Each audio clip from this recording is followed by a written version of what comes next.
Have you ever met a car so elegant, so extravagantly Italian, that it makes even a Rolls-Royce look like it's trying a bit too hard? A car that was born into the roaring 20s, never legally registered, barely touched for a century, and somehow looks like it could still chauffeur a duchess to dinner? Well, buckle up your monocles, because today we're getting pampered by the 1924 Isotta Fraschini Tipo 8A Landaulet by Sala. A car so posh it makes your wallet feel underdressed just thinking about it. Before we cruise any further into the past, be sure to subscribe to the channel. We bring you tales of machines that time forgot, vehicles with more stories than my uncle at a wedding and twice the chrome. Hit that bell so you don't miss our next trip into motoring madness.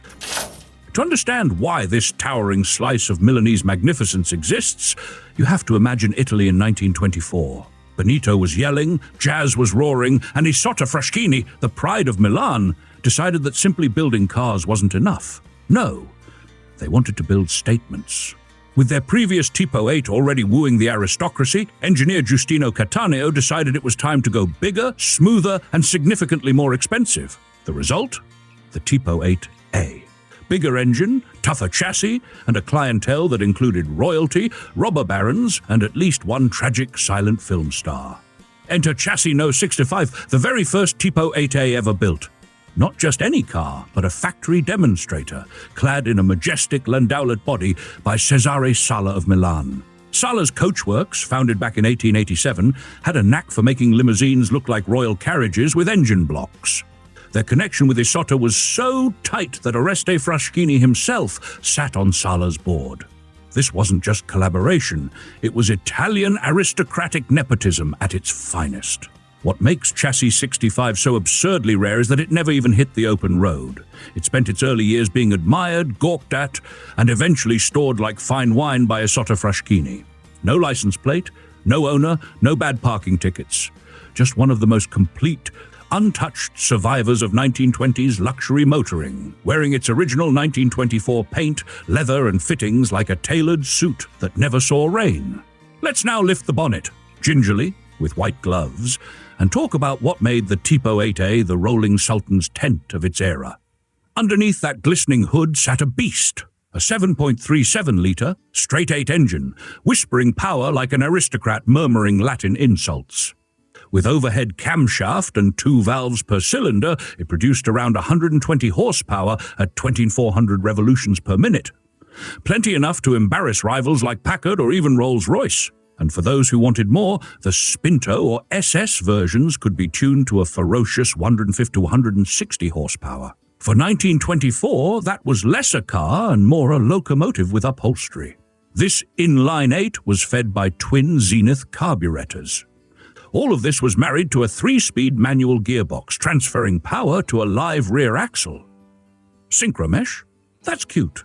This car didn't need coddling, it needed a chauffeur with forearms like marble columns. The chassis stretched nearly 12 feet, about 3,700 millimeters of coach-building opportunity, and the entire vehicle measured a glorious 5 meters long. That's 16 feet and 5 inches of solid metal, leather, and brass detailing, weighing in at around 1,550 kilograms, or over 3,400 pounds.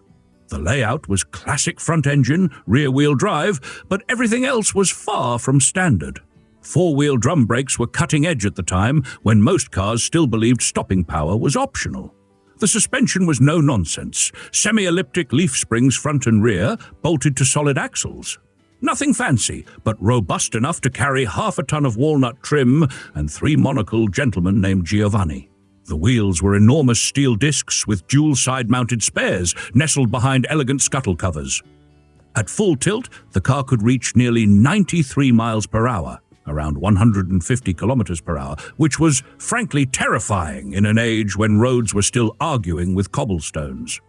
And yet, despite all this brutish power, the Tipo 8A was refined to the point of decadence. The dashboard was a shrine to craftsmanship, wood inlays, ivory dials, and switchgear so elegant it made aircraft engineers weep.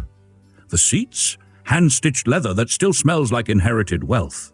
The rear compartment, folding occasional seats, a division window, and just enough space to conduct a small opera. But the real marvel is that this specific car, chassis 655, retained it all. After a brief stint serving Milanese hotelier Filippo Balzari, who used it to shuttle guests in San Remo, it was reclassified as a rental limousine for the Excelsior Bellevue Palace. Eventually, in 1958, the car was sold back to Isotta Fraschini for 100,000 lire and treated to a respectful refresh by Carrozzeria Riva. Riva preserved the original Sala body lines, but added tasteful updates, including those beautiful dual side mount covers and a touch of post-war woodwork flair. Today, it proudly wears the badges of both houses like medals from competing monarchs. The philosophy behind the Sala Landaulet body was pure grandeur with a dash of operatic drama. Designed to impress from every angle, it was a formal 6-passenger limousine with a twist. The rear half of the roof folded down in classic Landaulet style, letting your most important passengers see and be seen. You know, in case your tiara needed a little more sunlight. Unlike some flamboyant designs of the era that looked like they'd lost an argument with an Art Deco chandelier, the Sala Landaulet was restrained, elegant, and intimidatingly refined. And yet, this car wasn't alone. The luxury market of the 1920s was crowded with contenders. Duesenberg in America, Hispano-Suiza in France, and of course, Rolls-Royce. But what made the Tipo 8A stand out was its engine sophistication. While rivals still leaned on pushrod 6s and carbureted V8s, Isotta Fraschini offered an overhead camshaft inline 8 with torque delivery so smooth it practically hummed Ave Maria. Market-wise, Isotta didn't mess around. A bare Tipo 8A chassis in the mid-1920s cost around $8,000, over $100,000 in today's currency. And that's before you commissioned a body. American dealers charged close to $10,000 for the chassis and $20,000 for a fully bodied car. That was more than a Rolls, and even a few thousand over certain Duesenbergs. Isotta wasn't just playing in the big leagues, they were charging admission at the gate. In modern times, chassis 655 has danced across some illustrious auction blocks. It fetched $434,500 at RM Sotheby's, Arizona in 2017, and then again sold for €246,875, about $270,000 in Paris 2020.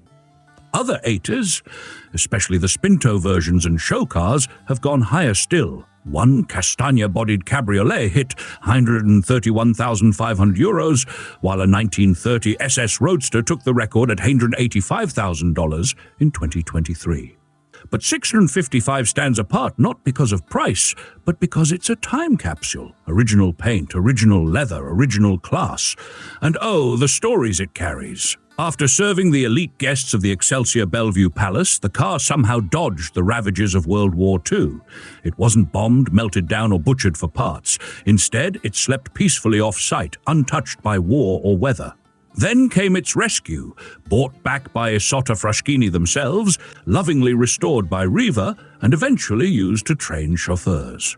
Imagine learning to drive in a car worth more than your house, with your instructor whispering, "Please, no sudden movements." The car was forgotten again until the 1990s, when it was rediscovered in the company archives like a dusty treasure in an Indiana Jones movie. When it emerged, it was pristine. The deep midnight blue paint had aged like good brandy. The interior still smelled of 1920s prestige. The badges gleamed with the authority of a Milanese grandfather waving from a balcony. It was shown at Pebble Beach in 2017 and Amelia Island in 2019, where it promptly blew everyone's bespoke socks off. And yet, here's the kicker. This isn't just a survivor. It's the first Tipo 8A ever made, the Godfather. Chassis numero uno. That alone makes it a crown jewel. But it's the originality, the slow burn of history, the elegance of a machine that was never cheapened or butchered or repainted bright yellow that makes it something even rarer, authentic. A huge thank you to all the beautiful folks who sponsor this channel. You're the Sala to our Isotta. If it weren't for you, we'd be narrating bus schedules in monotone. And if you're still watching, may your roads be smooth, your garage dry, and your neighbors, not the kind who borrow tools and return them covered in mystery grease. Go forth and drive beautifully.